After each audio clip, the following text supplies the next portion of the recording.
안녕하십니까. 안녕하십니까. 안녕하십니까. 예, 저희가 이제 전번 시간에 이 Think Again이라는 책을 친절하게 가보자. 더 친절하게. 그래서 전체적으로 한번 훑어본 다음에 이제 다시 1부부터 꼼꼼하게 살펴보고 있죠. 그래서 시간이 좀 걸리긴 했는데 일단 오늘 이제 전번에 이어서 35페이지에 있는 그 최초의 직감이 아닌 두 번째 생각, 요거부터 이제 그때 이제 김도희 교수님께서 상세하게 또 이제 설명을 해주신다고 공표를 하셔가지고 자세한 설명을 좀 부탁드리겠습니다. 걱정됩니다. 너무 상세할까봐.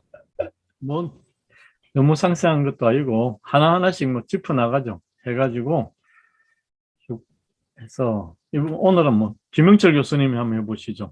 아니 저는 요약 같은 거는 저 김도희 교수 잘하는 것 같습니다. 잘 못하는데. 같은 거라고 해서 좀 미안합니다. 예.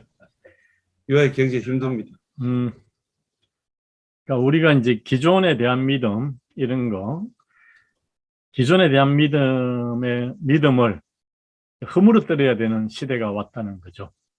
그래서 지금 이제 우리도 학교 다닐 때 배운 게 그 명왕성이 행성이라 그랬는데 이제 아니다 뭐 이런 생각. 뭐 지금 이제 에단 그랜트도 이때까지 쭉 배운 걸 갖다가 이렇게 허물어뜨려야 되느냐 뭐 이런 거에 대해서 회의를 가지고 있습니다. 그래서 새로운 정보가 나오면은 새로운 사실이 밝혀지면은 기존에 갖고 있던 것들을 유연하게 버릴 줄 아는 그런 그 열린 마음, 오픈 마인드를 갖고 있어야 된다는 거죠. 그래서 과거에는 그 물리학자들이 물리학에 대한 기본 가설이 있죠. 천동설, 지동설 뭐 이런 것들, 그 다음에 뭐 양자역학 이런 것들이 나올 때 자살하는 사람들이 많았어요. 왜냐하면 내가 이때까지 살고 있었던 세계가 사실이 아니고 허구라는 걸 생각했을 때 사람들은 자살을 하게 됩니다. 인생을 헛살았다 생각하는 거죠. 예. 근데 그 사람들이 왜 자살을 했느냐고 보니까 그 사람들은 그 세상이 온통 자신이었던 거예요. 근데 우리 지금 자살하는 물리학자도 아무도 없죠. 호킹 뭐 해가지고 팽창하는 우주 뭐 이랬을 때 자살하는 사람 아무도 없습니다. 왜 사람들이 자살하는 사람이 없을까요? 그만큼 지식과 정보의 양이 늘어난 거예요. 그럼 내가 알고 있었던 게 이게 다라고 생각했던, 세계 전체라고 생각했던 사람은 자기의 존재 이유가 없어지지만 내가 알고 있는 게 우주의 먼지 하나에 불과했다는 거. 그런 걸 아는 사람들은 얼마든지 고칠 수 있다는 거죠. 예, 그게 이제 최초의 직감이 아닌 두 번째 생각, 뭐 여기에서 자신의 사례를 들어서 이야기를 하고 있습니다. 그래서 사실 뭐 여기 나오는 뭐 클레오파트라의 족보니 이런 거 우리가 알 필요가 없습니다. 그죠? 알 필요가 없고 뭐 그 당시 보면 이집트에서 일어나는 뭐 성에 대한 생각들을 지금의 그 판단 기준을 가지고 평가할 수는 없는 거거든요. 그러니까 지식의 양이 늘어나는데 그 시대를 이해를 하려면 그 시대에 관한 지식이 있어야 되고 또 지금의 사물로 보는 것들은 이제 거기에 대한 비판적인 시각을 갖는 거죠. 뭐 그런 종류로 보고 하나씩 진행해 보도록 하겠습니다. 아니 근데 그 아담 그랜트 보면은 자기 말 맞다나 팩트맨이었던 것 같아요. 이런 친구들 저는 사실 어렸을 때 굉장히 싫어했어요. 예. 아니 명왕성이 행성이었는 줄 알았는데 아니다. 저는 명왕성이 행성인지 아닌지 자체가 그닥 관심이 없습니다. 그리고 아까 천동설, 지동설 얘기했는데 그 뭐 자살하는 사람들이 그때 많았다는 거 참 놀라운 사실인데요. 그때 당시에 우리가 가지고 있었던 모든 과학적 증거에 기초하면 천동설이 훨씬 합리적인 생각이었습니다. 지동설 주장하는 사람들은 약간 이상한 사람들이었어요, 사실. 그 자기가 충분한 증거도 없이 주장을 했던 거거든요. 근데 뭐 증거가 있었죠. 증거가 제 얘기는 예. 그때 당시에 가지고 있는 과학 기술로는 천동설이 맞느냐 지동설이 맞느냐를 각각의 증거를 쭉 다 대면 천동설 만만치 않았습니다. 예, 만만치 않죠. 예. 지구가 평평하다 만만치 않았습니다. 그 끝에 가면 폭포 떨어진다고 생각하는 게 다수설이었거든요. 이걸 다시 생각한다는 게 잘못하면 또라이가 되기 십상입니다. 그래서 지금 저는 다시 생각을 너무 여러 번 하다 보면 혹시 또라이가 되지 않을까 지금 저는 걱정되는 부분이 있습니다. 그러니까 다시 생각하는 사람이 많아지면 세상이 바뀌는 거고, 다시 생각하는 사람이 이제 마이너리티가 돼버리면 세상은 안 바뀌는 거죠. 그렇습니다. 예, 예, 수금지와 목토 천해명 예, 다 뒤에 성이 붙잖아요. 예. 근데 왜 지구만 지구라고 할까요? 저 갑자기 궁금증이 드는데 혹시 그 명칭이 왜 지구라고 되는지 유래 아세요? 그런데 지구에서 관찰하는 별 이름이겠죠. 그러니까 지구에서 관찰했던 그래서 성은 안 붙였고. 지구를 중심으로 했겠죠. 예. 그러니까 남은 보지만 자기는 못 보는 거예요. 음, 아, 이거 다시 생각하기인가요? 여러 번 생각해야 됩니다. 여러 번 생각. 그러니까 저기 여기서 보면은 사실 그린스펀 하면 상당히 금융 쪽에서는 되게 어떤 권위적인 분이셨는데 되게 그러니까 이분의 한마디를 분석하려고 수많은 금융 관계자들이 뭐 항상 예의주시했던 분인데 이분도 다단계 금융 사기에 걸리셨더라고요. 그래서 이 사례가 사실은 금융사고 뭐 얘기할 때 항상 나오는 사례 중에 하나인데 예, 이런 분들도 이런 다단계 금융사기에 걸릴 수 있다. 요게 참 재미있는 저는 사례가 된 것 같아요. 예. 아니 그 책에 보면 똑똑한 사람일수록 더 실패를 잘하고 예. 그 암다이 겉똑똑이에 대해서 지금 경고를 많이 하고 있지 않습니까? 제가 전에 라디오 방송에서 말이죠. 보이스피싱 전문가가 네. 보이스피싱 당해가지고 자기의 그 참 처참했던 상황을 그 라디오 방송에서 나와서 얘기하는 걸 들었습니다. 난 그 사람 참 용기 있는 사람이라고 생각했어. 옛날에 그 봉천동 달동네에서 거기에 도둑이 직업이 도둑인데 자기 네. 집이 도둑당하는 사람들이 굉장히 많았다 그러잖아요. 그래서 아, 경찰보다 더 정확하게 자기 동업자들하고 해서 누구의 수법이냐 그랬을 때 정확하게 찾아가서 내놔라 그랬대. 사기 제일 잘 당하는 사람이 누군지 아십니까? 사기꾼 잡는 형사들이 사기 제일 잘 당한대. 예. 그거 근거 있는 건가요? 그 가설 검증 한번 해봐야 되는 거 아니에요? 아, 이거 다시 생각해 보세요, 그냥. 예, 다시 생각해 봐야 됩니다. 그러니까 제가 작년에 그 주식 리딩방의 진실이라는 동영상 컨텐츠를 만들었었는데 이게 사람을 혹하게 하는 기술이 있더라고요. 그래서 그거가 이제 사기라는 거를 그 조정부 사장님하고 같이 그 자료 해가지고 했는데 야 그게 사실은 또 되게 스킬이 있더라고요. 그러니까 보이스피싱이나 이런 게 사실은 야 설마 저런 걸 왜 당해 이렇게 생각할 수 있지만 이게 막상 그거를 접하게 되면 그쪽도 기술이 계속 발전이 되니까 예, 그 안 당하는 거가 그렇게 쉽지는 또 않겠더라고요. 나중에 한번 제가 시간 되면 그 주식 리딩방에 어떻게 사람을 현혹시키는지 한번 말씀을 드리도록 하겠습니다. 아니, 그리고 우리 저 프로그램을 보시는 시청자들한테 그 미리 양해 말씀 드려야 되는데 우리가 여기서 하는 얘기를 다 그대로 믿지 마세요. 다시 생각하세요. 예. 그걸 다시 생각해야지. 와, 김영철 교수님이 하는 얘기, 김두현 교수님이 하는 얘기는 금과 옥조다. 이런 식으로 하면은 저희도 부담이 굉장히 커져가지고 계속하기 힘듭니다. 여러분들이 다시 생각할 거라는 것을 믿고 그냥 막 던지겠습니다. 거기에 냄비 속 개구리 봤을 때는 쇼크였어요. 내가 얼마나 많이 전달했는데 이거 정말 이 순엉터리 짓을 했구나. 다시 생각해야 되는데 이 책 보기 전까지는 한 번도 그런 생각 해본 적이 없어요. 아니 나는 그 저 에피소드 읽고 내가 완전히 냄비 속 개구리가 된 것 같더라고. 내 자신을 돌이켜봤어. 물이 서서히 뜨거워질 때 나는 계속 있을 것인가 아니면 뛰쳐나갈 것인가. 근데 내 경험에 보면 목욕탕에서 뛰쳐나왔던 것 같아요. 나왔죠. 나왔겠죠. 개구리라고 뭐 다르겠어요? 그렇죠. 인계치가 있으니까 뭐. 너무 개구리 우습게 보는 것 같아요. 개구리 다시 생각해야 됩니다. 아니, 그런 거는 이제 우리가 동물적 본능이잖아요. 인간이 동물하고 똑같이 되는 건 동물적 본능이기 때문에 본능에 관한 것들은 같은 부분이잖아요. 그런데 이성의 힘으로 이제 조금 더 억누르죠. 우리는 조금 깨구리보다 늦게 나올 거예요. 어, 김대열 교수 완전히 저 빵 뚫렸는데요, 지금. 아주 잘 나가고 있습니다. 좋습니다. 네. 아, 개구리 때문에 또 시간이 좀 지체되는 것 같은데 친절하게 가려면 사실 지금 속도를 좀 피치를 올려야 될 것 같습니다. 그린스푼이 그 이제 금융사기 당한 게 데이터를 기반으로 한 예측을 무시하는 거죠. 그래서 이걸 이제 37페이지 나와 있는데 이걸 갖다 이 사람들을 사기에 걸리게 하는 거는 봐라 두 자릿수 수익을 올리고 있느냐 지속적으로 이럴 때는 뭐예요? 펀드의 평균 수익률이 두 자릿수 될 수가 없거든요. 그러면 전체 이격도를 봐야 되거든요.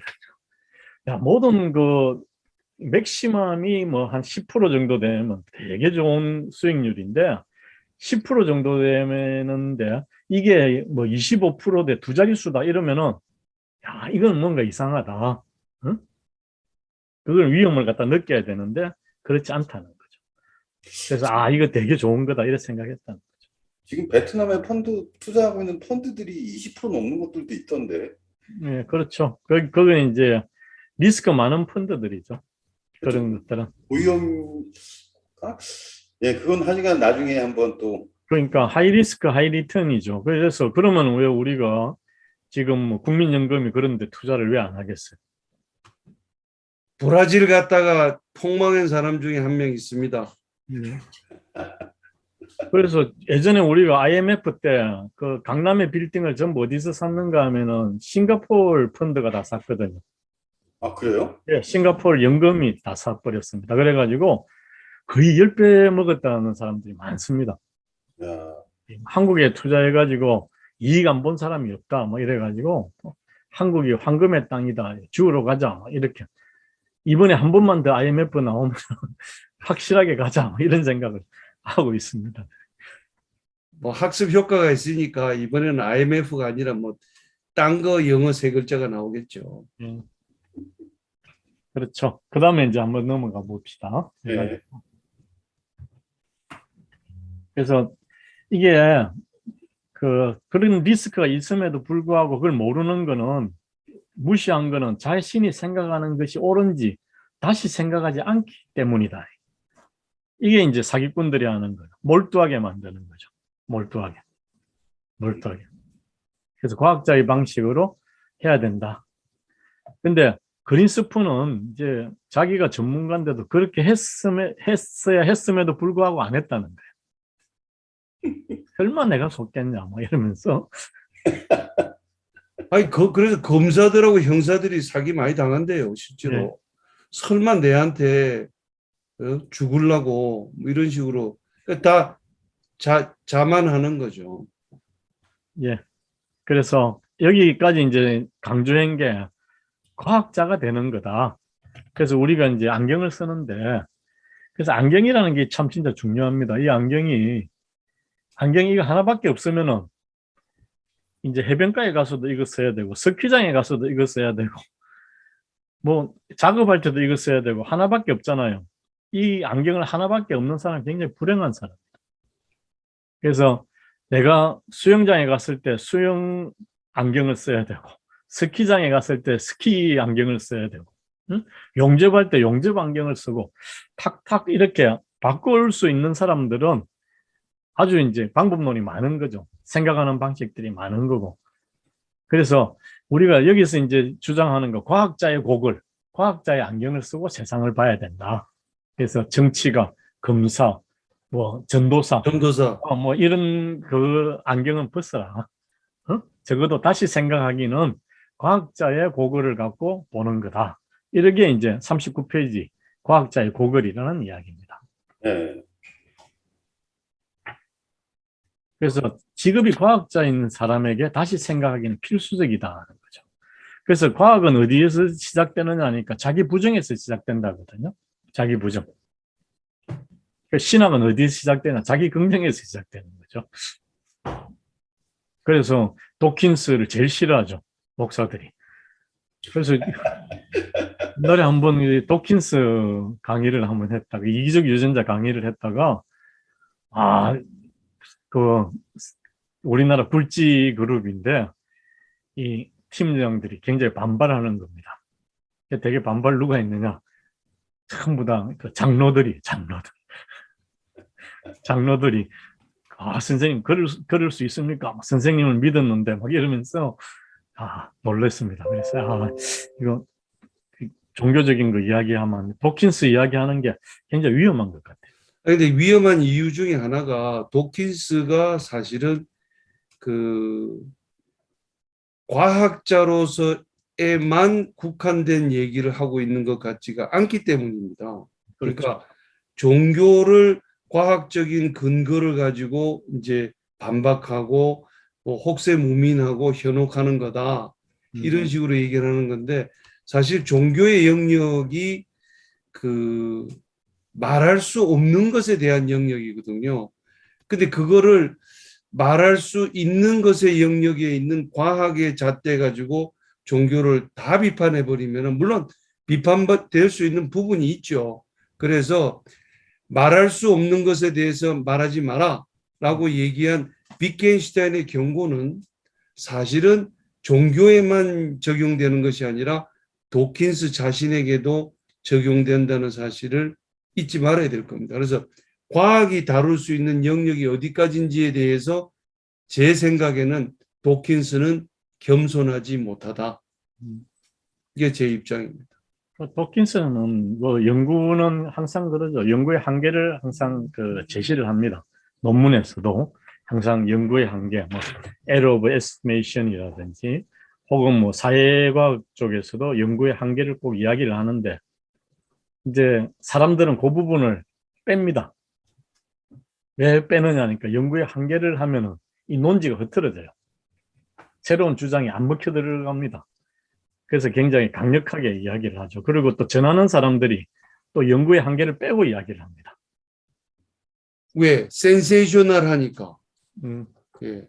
그래야지 이게 뭐 먹혀 들어간다고 얘기할 수도 있고 관심 대상이 될 수가 있는 거죠. 안 그러면은 뭐 상당히 밋밋한 얘기일 수 있는. 예. 그래서 사실은 과학자 그룹 내에서도 꼭 창조 과학자들이만이 아니라 그 아주 시리어스한 과학자들 내부에서도 도킨스한테 조금 너무 많이 나가지 마라. 네가 원래 과학자로서 지켜야 될 것까지만 얘기해라. 이렇게 경고 주는 사람들이 있습니다. 그렇죠. 그러니까 신의 영역은 비욘드죠. 비욘드. 그걸 넘어서 그걸 자기가 하나부터 열까지 다 완벽 해부해서 지금 얘기하고 있는 종교 쪽 사람들이 다 틀렸다라고 주장을 하기에는 과학이 좀 더 겸손해야 됩니다. 그거는 지금 이 아담 그랜트가 계속 주장하고 있는 게 과학자들은 회의주의자들이고 과학주의자는 인간적으로 겸손해야 된다. 예. 그거를 지금 도킨스 얘기를 마침 하셨으니까. 예. 네, 그 도킨스 얘기 나오니까 제가 전번 주에 구매한 책 중에 그 옥스퍼드 대학에서 지금 되게 교수님, 생물학 교수님이셨는데 60년간 생물학을 연구하신 대가가 있으시더라고요. 데니스 노블 교수님이라고. 이분도 이제 도킨스의 그 유전자가 이기적이다 이런 거 비판을 하셨다고 하는데 이분이 희한하게 불교에 빠지셔가지고 우리나라 와서 뭐 사찰 많이 돌아다니시고 뭐 수행도 좀 하시고 뭐 이러셨나 봐요. 그래서 나온 책이 오래된 질문이라는 책이 있거든요. 그래서 저도 지금 사놓고 지금 보려고 지금 하고 있는데 붓다는 행복을 찾아다니지 않는다. 그래서 뭐 이분 책을 저도 아직은 보지는 못했는데 소개글을 보고 되게 마음에 들어서 이제 샀긴 샀거든요. 그래서 시간 되시면 한번 이 책도 한번 보시면 좋을 것 같습니다. 예. 예, 잠깐 엮기로 센 것 같은데. 그렇습니다. 예. 그래서 이제 보니까 41페이지 들어가 보면은 기업가 정신훈련 프로그램에 들어가 봤어요. 그래서 기업 전략을 만드는 사람이었는데 파일럿 테스트를 해봤어요. 그래서 T그룹 테스트를 해봅니다. 그래서 연구자들이 이제 과학적 사고 집단과 또 과학적 사고, 과학자의 고거를 안 쓰고 그냥 보통 그대로 한 집단을 두 개를 갖다 동시에 출범시키고 그다음 경영 성과가 어떤지를 보는 거예요. 그래가지고 쭉 보니까 과학적 사고 집단에 속했던 기업가들은 평균 12,000달러가 넘는 수익률을 기록했다는 거예요. 통제 집단은 300달러입니까? 예, 300달러에도 미치지 못했다. 아, 그러니까 이게 이제 T그룹 테스트를 한 거니까 이게 알고 모르고의 차이가 어떠냐. 과학자의 고거를 쓰는 거하고 안 쓰는 거하고 차이가 어느 정도냐를 갖다가 이제 실험적으로, 실증적으로 파일럿 테스트를 한 거죠. 그래서 여기서 이야기하는 거는 뭐냐니까, 봐라. 과학자의 눈으로 세상을 보면은 이런 그 유익이 있다. 이런 이야기. 돈 많이 번다. 돈 많이 번다. 그래서 이 실제로 여기서 이제 역설적인 이야기가 많이 나옵니다. 이게 43페이지 보면은 최고의 전략가는 단호하고 확고한 사람이 아니다. 느리고 확신이 없는 사람이다. 우리는 전략 그러면은 이 진두에서 지휘하는 장군 뭐 이런 것들을 생각하죠. 그죠? 그래서 확신에 가득 차죠. 그래서 팔로우 미를 자기도 앞에 안 나가면서 다른 사람을 나오게 할 수 없거든요. 그래서 우리가 리더십의 하나에 빠지지 않고 들어가는 덕목이 뭔가 하면 솔선수범입니다. 솔선수범. 그죠? 솔선수범은 어디서 나오느냐? 자기 확신에서 나온다는 거죠. 근데 자기 확신을 갖고 한 사람이 대조군입니다. 300달러거든요. 근데 느리고 확신이 없는 사람이 12,000달러를 갖다 버는 거예요. 그러니까 이게 과학자의 고글이 우리가 이제 기존에 생각하고 있는 사고, 전략가라는 그 사고, 그럼 전략가라는 게 확신에 찬 사람이 아니고 회의에 찬 사람이다. 이런 답을 내고 있습니다. 아니, 지금 말씀 들으니까 생각나는데 그 최고의 전략가 중에 한 사람이 2500년 전 중국의 한비자라는 철학자가 있습니다. 이 사람이 말더듬이었다는 사실을 알고 계십니까? 이 능면에 아주 그냥 말을 엇떨어지게 잘하고 이런 사람이 아니라 말더듬이었대요.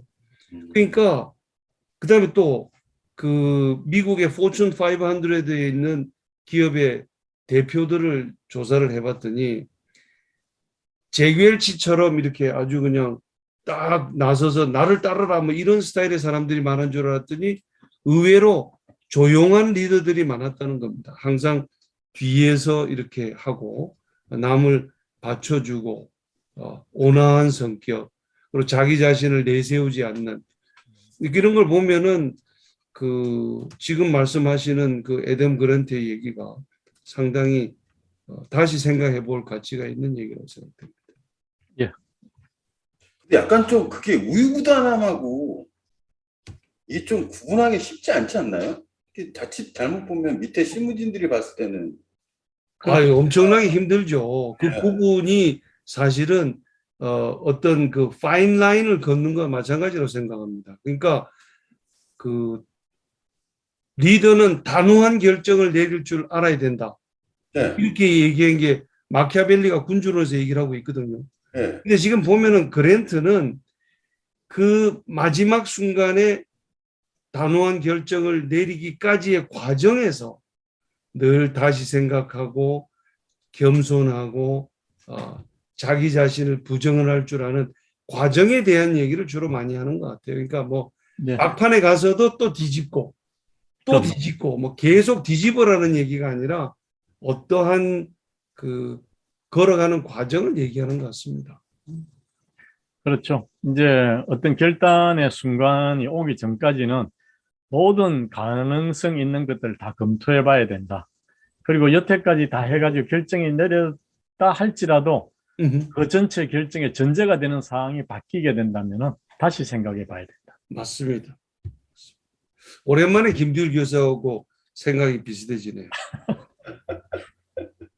맨날 어깃장만 놓고. 근데 지금 Think Again에서 권하는 방법이 지금 우리 둘이 하고 있는 거랑 마찬가지 아닙니까? 그렇죠. 상대방이 하는 얘기에 예스 앤드로만 가가지고는 안 된다는 거 아닙니까? 예. 그래서 제가 이제 다음 학기에 내가 이제 의사결정 수업에 이 책을 갖다가 참고 서적으로 넣어놨어요. 왜냐하니까 뭐 학교에서 또 연락이 왔더라고요. 애들이 책 사는 게 힘든 모양이에요. 그래서 도서관에 내 수업을 듣는 아이들이 좀 많으니까 어떤 책을 갖다가 참고 도서를 미리 이야기해라. 그럼 도서관에다가 구입하기를 좀 하겠다. 그래서 이 책 뭐 그 넣어놨습니다. 그래서 다음 학기에 이걸 갖고 이제 생각을 좀 하도록 할 겁니다. 야, 이 지금 간접 광고하고 있는 중입니다. 아니, 사실에 대한 이야기들. 이 출판사에서 뭐 고맙다고 무슨 뭐 말씀을 드려야 될 텐데. 그러니까 우리는 이제 출판사하고는 관계가 없으니까 모르죠. 또 뭐 관계가 생길지는. 그래서 여기서 하나 더 이야기를 하고 싶은 거는 이제 좋은 이제 올바른 의사결정을 내릴 때 항상 경계 조건을 명기하라 그러거든요. 피터 드러크가 한 이야기입니다. 올바른 의사결정을 내리기 위해서는 뭘 해야 되느냐니까 첫 번째 무엇이 좋아지는지를 봐라. 그래서 의사결정 전과 후가 좋아지는 게 없으면 그 의사결정을 할 필요가 없다는 거예요. 그러니까 전국민 재난지원금 준다. 무엇이 좋아지느냐. 무엇이 좋아지느냐. 좋아지는 게 없다 그러면 할 필요가 없다는 거예요. 두 번째는 의사결정의 목적이죠. 좋아지는 것. 두 번째는 뭐냐니까 의사결정의 경계 조건을 명기하라. 이 전략은 달러당 환율이 1200원에서 1280원 사이에 유효하다.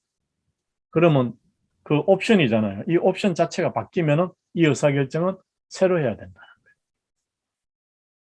거예요. 그래서 거기에 경계 조건을 명기하라. 그게 이제 가장 경계 조건이 바뀌면은 새로 생각하기가 시작이 된다. 그런데 왜 우리가 지금 이 시점에서 자꾸 새로 think again이 필요하냐 그러니까 지식이 많아지면서 정보가 많아지면서 경계 조건이 자꾸 바뀌기 시작하는 거예요. 하루에도 이 주유소 유가가 바뀝니다. 오전하고 오후가 바뀌어요. 주유소 유가. 주유소 유가가 바뀌면 또 뭐가 바뀌느냐니까 LPG 또 가격이 또 바뀌어요. 다 바뀝니다. 그럼 또 뭐가 바뀌는 거? 세율이 또 바뀌거든. 그럼 세수가 또 바뀌고. 그렇게 되면은 전체적으로 바뀌는 것들이 워낙 많으니까 그럴 때마다 think again 해봐라.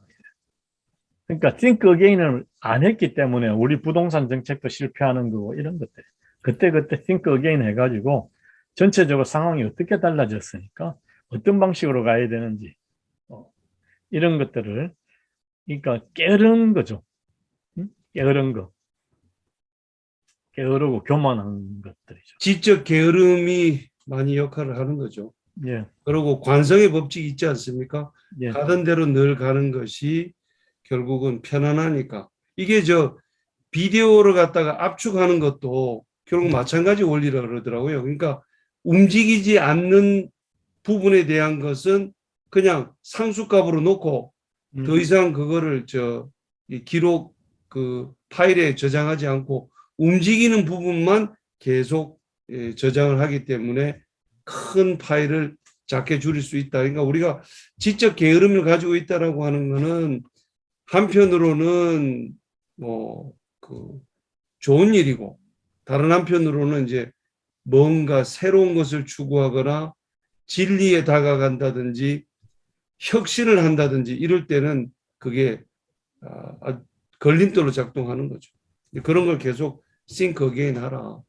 이제 그게 이제 퍼지 이론이죠. 퍼지 이론은 우리가 이제 통제 가능한 변수들, 그것들이 변수가 많아지면 통제 불가능해지거든요.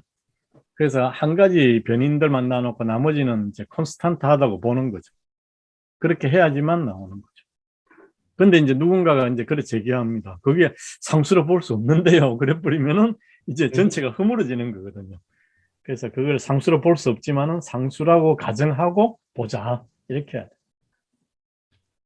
그래서 우리가 세테리스 파리바스 컨디션이겠죠. 예, 세테리스 파리부스에서 한 번에 하나씩 보는 거죠.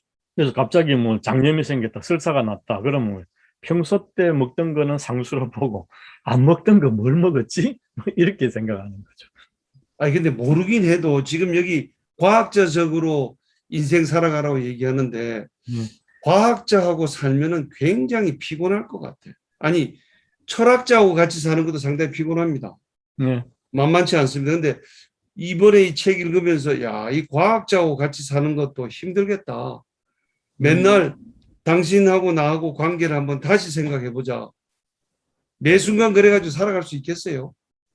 늘 그래 살아나는 거 아니고 그런 시점에 그렇게 해야 된다. 옵션이 바뀌는 시점에 그래야 된다. 그러니까 옵션이 바뀌었는지 안 바뀌었는지에 대해서 다시 또 생각해 봐야 될 거 아니에요. 이제 누구는 그걸 세상이 바뀌었다 그러고 누구는 세상이 아직도 안 바뀌었다 그러면 음, 누구 말이 맞는 건지를 또 다시 생각해야 되고 그러니까 제가 말씀드리는 거는 편하게 살라고 마음 먹으면 다시 생각하지 마시고 아주 내가 참 치열하게 살아보겠다 할 때는 꼭 다시 생각해라 이런 얘기입니다. 아니에요. 편하게 사는 게 다시 생각해 봐야 되는 거죠. 그러니까 우리는 이제 착의 세상을 살고 있는데 그걸 방하착 해버리면은 다시 생각해 버리면은 편하게 살게 되는 거죠. 근데 이게 제가 엊그저께 현실에서 겪었던 일인데 그 이제 시니어 분들을 위한 이제 스마트폰 활용법 뭐 이런 콘텐츠를 제작을 해달라고 의뢰를 받았어요. 그 중에서 이제 키오스크 있죠. 네, 키오스크 키오스크. 활용법을 이제 목차에 넣을 거냐 말 거냐. 근데 사실 키오스크까지 다뤄줘야 되나 이게 그렇게 어려운 건가 생각을 했거든요. 그래서 쓰다가 고민을 하다가 이제 저녁을 먹으러 갔어요. 근데 저녁을 먹었는데 거기도 이제 키오스크가 되어 있거든요. 주문을 키오스크로 해요. 그래서 누르려고 제 건지 딱 주문하고 딱 신청을 했는데 뒤에 계시는 할머님이 저한테 도와주세요라고 하시더라고요. 그래가지고 제가 이제 뭐 드시겠냐고 해서 이제 해가지고 해드렸거든요. 그래서 그렇게 나이가 많이 드신 것 같지도 않은데 한 60 좀 넘으신 것 같은데 야 이게 젊은 우리들한테는 아무것도 아닌 그냥 일상생활이겠지만 이게 실제적으로 나이 드신 분들한테는 어려운 일이겠구나. 예, 그래서 넣었어요, 제가 키오스크. 그래서 뭐 KTX 예매하는 방법, 뭐 취소하는 방법도 이렇게 넣었거든요. 이게 일반 우리 젊은 이 익숙한 세대들한테는 그것도 뭐 배워야 되느냐 이러겠지만 나이 드신 분들한테 그게 쉽지 않은 일이겠더라고요. 그래서 제가 찾아봤더니 스마트폰 활용 지도사라고 자격 시험도 있어요. 그 나이 드신 분들의 입장에서 생각을 해야 되는데 그거 생각을 못 하는 거죠. 그래서 저도 그래서 다시 생각을 해보게 된 거죠. 예. 그러니까 그런 게 그러니까 편안하게 산다는 거와 그렇게 그 사람의 입장에 생각해 본다는 거는 또 다른 생각인 것 같아요. 예. 예, 그래서 이제 지금 조작 능력이 생존에 미치는 영향이거든요. 네. 지금 이 시대는 조작 능력이 요구되는 사회. 네. 그래서 지금 이제 사회가 전체가 이제 뭐 자기 개인 인정해야 되고, 개인 인정해야 된다면 내가 나임을 밝혀야 되거든요. 네. 그래서 또 어떤 프로그램은 나는 로봇이 아닙니다. 이게 나오죠. 그죠? 로봇이 할 수 없는 것들에 대해서 이야기를 밝혀져야 됩니다. 나는 로봇이 아니라는 걸 밝혀야 되고. 이런 것들이죠. 그런 조작 능력이 우리 생존에, 그러니까 그 할머니는 그 조작 능력이 없으면 밥을 못 먹는 거잖아요. 네. 생존이죠. 이게 생존에 제장되는 거죠. 그러니까 지하철을 타는 것도 마찬가지고. 그래서 조작 능력이 생존에 영향을 미치는 시대에 왔다. 이렇게 봅니다. 그래서 자동차 탈 때도 마찬가지입니다. 요즘은 뭐 기어가 없어졌잖아요, 차에. 그러면서 뭐 슬라이딩 기어도 있고, 뭐 조거 셔틀 기어도 있고, 옆에 붙은 기어도 있는데 그 조작 능력 자체가 굉장히 중요하다는 거죠. 네. 근데 참 도와주세요라는 말이 참 좋은 말인 것 같아요. 그때 느꼈어요. 그래서 이제 삶이 이 머리에서 손가락으로 간다 그러죠. 이때까지 생각해야 살 수 있었는데 이제는 손이 있어야 됩니다. 그래서 옛날에는 작가가 여기 가운데 요 손가락이 구둥살이 많은 사람이 작가였거든. 요즘 손가락을 본답니다. 손가락에 구둥살이 많아야 된다. 이걸 많이 쳐야 되니까. 그 가운데 손가락을 너무 리얼하게 보여주시면 예. 일부 다른 식으로 해석하는 사람도 있으니까 예. 조금 삼가해 주시기를 부탁드립니다. 그러니까 어떤 영화에 보니까 그걸 캘리포니아식 인사법이라고 하더라고요. 음. 자, 여기 또 새끼 빠질까봐 제가 또 나섰습니다. 예. 일단은 경영자의 리더십도 좀 살펴봤는데요. 예. 리더십 살펴보면서 결국에는 여기 나온 것 중에 제일 마음에 드는 말이 그건 것 같아요. 나는 편향되지 않았다는 편향. 예, 그걸 이제 뭐 작가가 제일 애호한다고 하는데, 예. 예. 그렇죠. 한쪽으로 치우치지 않는 거죠. 예, 예. 이제 스큐, 뭐, 포지티브 스큐냐, 네거티브 스큐냐, 뭐, 이렇게 이야기하는데, 예. 그러니까, 편향되지 않았다, 뭐, 이런 이야기. 그래서 아니, 그러니까 목을 항상 기울이고 이렇게 세상을 쳐다보는 사람한테는 기울어진 운동장이 편편하게 보인다 뭐 이런 얘기죠. 예. 그러니까 운동장이 자기 눈에 보기에 편편해 보이면 운동장이 편편하다 이렇게 얘기하는 거로 끝나는 게 아니라 내 목은 과연 편편한가 빼딱한가 이걸 한번 돌이켜 보라 뭐 이런 얘기인 것 같습니다. 예. 그렇죠. 교수님 여기서 더 뭐 하실 말씀이 있으면 넘어갈까요? 예, 넘어가시죠. 넘어갑시다. 예. 그럼 46페이지. 똑똑한 사람일수록 더 실패한다. 이거 한번 보죠. 그래서 여기에서 이야기하는 그 두 가지 개념이 있습니다. 확정 편향이라는 개념과 소망 편향이라는 개념이죠. 그래서 보고 싶은 거, 또 자기가 그렇게 됐으면 좋겠다고 생각하는 것만 보려고 한다.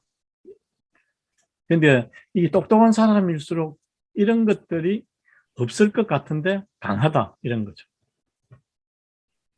왜냐하면 자기가 여태까지 다른 사람보다 많이 배우고 많이 생각했기 때문에 어떤 사물에 대해서 짧은 시간에 정확하게 판단하고 행동할 수 있다고 자기가 믿는 거죠.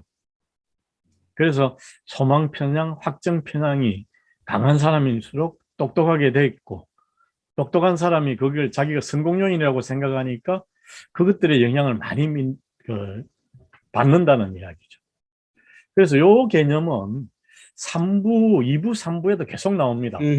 계속 나오기 때문에 소망 편향과 확정 편향 같이 붙어 다닌다고 보시면 됩니다.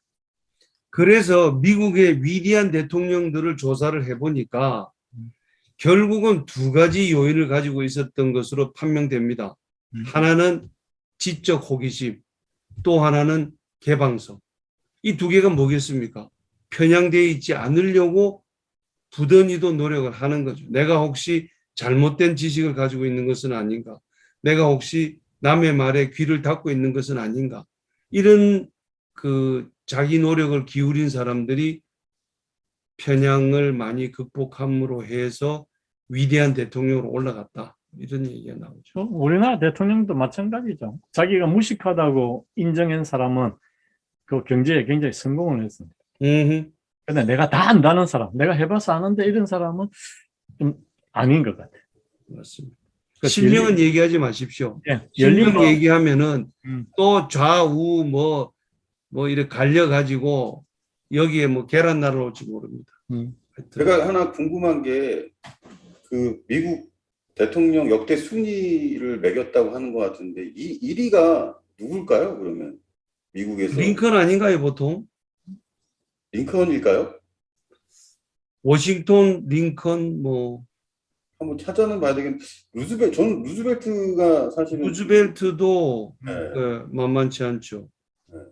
케네디도 있고, 케네디 뭐 위대한 프론티어 정신 뭐 그런 얘기 많이 하죠. 제가 이거 나중에 한번 찾아볼게요. 저도 궁금하네요. 그렇습니다. 갑자기 예, 꺼내니까 그렇습니다. 보통 렉터맨이 좀 찾아봐 주시죠. 네. 루즈벨트는 이렇게 뭐 굉장히 과학적으로 사고는 안 하는 것 같아요. 왜냐하면 루즈벨트가 뭐라고 그랬는가 하면은 나에게 외파리 경제학자를 데리고 와달라 그랬거든. 외파리 경제학자. 왜요? 그래서 경제학자들이 항상 이야기하고 그 다음에 뭐라 그런가 하면 꼭 on the other hands 이렇게 이야기하는 거예요. 그러니까 확실하게 이야기를 해야 되는데 A다 그래놓고 on the other hands 이러는 거야. 그러니까 내보고 어떻게 하라는 거냐 이게. 그래서 손 두 개 있는 경제학자 말고 배파리 경제학자를 데리고 와라. 확신할 수 있는 사람을. 그러니까 다양성 뭐 이런 거 think again 하지 말고 확신에 찬 뭐 이걸 데리고 와라. 뭐 이런 이야기. 저거 조크인데 뭐 아주 뭐 괜찮은 조크라고 생각해요. 원래 경제학자들에 대한 조크가 좀 많잖아요. 예. 사실 제일 신뢰할 수 없는 사람들이 경제학자다라고 그러고 사실 공격을 많이 받긴 하는데 루스벨트도 그랬군요.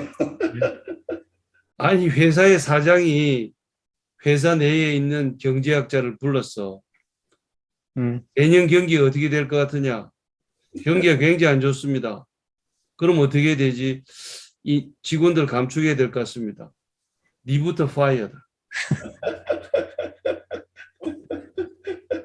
그 다음에 넘버 2, 경제학자 둘이가 무인도에 떨어졌어. 그런데 먹을 게 없어. 해변가에 캔이 통조림 하나 온 거야. 야, 저거 어떡하지? 일단 캔 오프너가 있다고 가정해보자. 아니, 없는데 뭘 가정을 해. 맨날 가정하고 그러니까 그런 썰렁한 조크들이 많이 있죠. 이것도 혹시 경제학 관련된 분들이 들으면 기분 나빠하실 것 같기도 한데. 근데 그런 경제학자들은 좀 우리가 얘기하는 것에 대해서 시비를 걸어줬으면 좋겠어. 뭐 예를 들면 한국경제학회 회장이 공문으로 우리한테 보내가지고 이 경제학자들을 너무 바보 취급하는 거 아니냐, 뭐 이런 항의 사안이라도 오면은 노이즈 마케팅이 될 것 같은데. 사실 2차 세계대전 이후에 되게 많이 발달했던 학문이 경제학이거든요. 그만큼 사람들이 관심을 많이 받으니까 공격도 받는 거죠. 예. 그리고 실제로 똑똑한 애들이 그 전공 많이 하죠. 그 똑똑한 애들은 본인이 갓똑똑이라는 지적을 많이 받아야 더 진똑똑이가 됩니다. 예. 저희의 의도가 이건 거죠. 그렇습니다. 알아챘는지는 모르지만 우리는 그렇다는 거죠. 예, 오해가 없기를 바라고요. 먹고 사는 게 이제 절실한 거죠. 그러니까 우리 삶이란 것 자체가 경세저민이잖아요. 그러니까 경제가 중요한데, 근데 경제학이 이제 중요한 이유는 뭐냐면 예측 기능입니다. 예측 기능. 모든 학문이 중요한 게 예측 기능이지만은 예측을 할 수 있고 대비를 해야 된다는 거죠. 그래서 어떻게 예측하느냐 하는 예측 기능이죠. 그래서 옛날에 그 선지자들, 예언가들이 했던 거를 경제학자들이 대신하고 있는데 그 문제는 예측이 잘 안 맞는다는 거죠. 본인이 잘 안 맞는다는 걸 인정하면 다행입니다. 그런데 내년도 경기 전망이 어떻습니까? 어떻습니다. 틀렸어. 그 다음에 또 물어보면 또 얘기를 해. 근데 굉장히 얼굴이 두꺼운 사람들이라고 생각합니다. 차라리 철학자들처럼 점을 보러 가시지, 철학가한테 가시지, 철학자한테는 오지 마세요. 이렇게 아주 솔직하게 우리는 못한다 하고 털어놓든지. 예, 저 두 가지 개념 정확하게 소망 편향, 확정 편향 두 개 같이 간다. 예. 그래서 똑똑한 사람들이 생각을 잘 못하는 이유는 뭐냐 하니까 자기 생각에 젖어서 결과론적인 오류를 깨닫지 못한다는 거예요. 그러니까 자기가 명성이 많으면 많을수록 그걸 갖다가 잘 모르게 됩니다. 높으면 높을수록. 그래서 생각을 잘하는 사람일수록 다시 생각하기에 서툴 수 있다. 왜냐 그러면은 다시 생각하는 순간 자기의 명성이 다 어그러지는 거죠. 근데 그 뒤에 나오지만 이 애덤 그랜트가 그 행동경제학 그 데니얼 카니만 교수님인가요? 데니얼 카니만. 예. 카니만. 사례하면서 딱 하는데 되게 그게 좋은 사례인 것 같더라고요. 네. 똑똑한 사람도 인정을 하면 자기가 틀렸다고 하는 것 같더라고요. 그거 은근히 자기 자랑하는 거예요. 자, 2장으로 넘어가시죠. 나는 뭐 내가 노벨상 못 받았지만 노벨상 수상자한테 칭찬을 받은 사람이야. 이런. 그러면 저희가 이제 상당히 일장에 대해서 상당히 깊게 했는데 더 하실 말씀 있어요? 없습니다. 김대 교수님은 뭐 블랙베리 얘기도 나오고 애플 얘기도 나오는데 예. 블랙베리가 생각을 잘 못해가지고 망했다. 네. 생각을 다시 해야 되는 시점에 다시 해야 된다. 이런. 근데 다시 생각해서 성공한 사람은 애플인 거죠. 예. 네. 자, 그러면은 근데 저희 진짜 친절한데요. 일장에 대해서만 이렇게 길게 얘기를 하다니.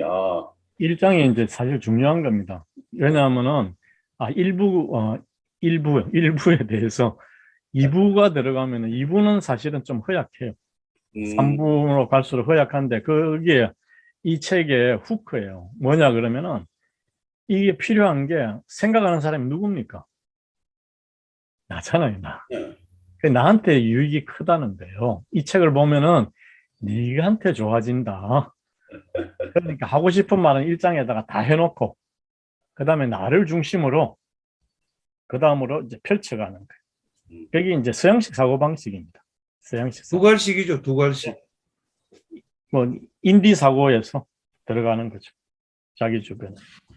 근데 약간 제가 좋아하는 교수님 중에 크리스텐슨 교수님 파괴적 혁신 있잖아요. 약간 그 논조랑도 좀 비슷한 것 같아요.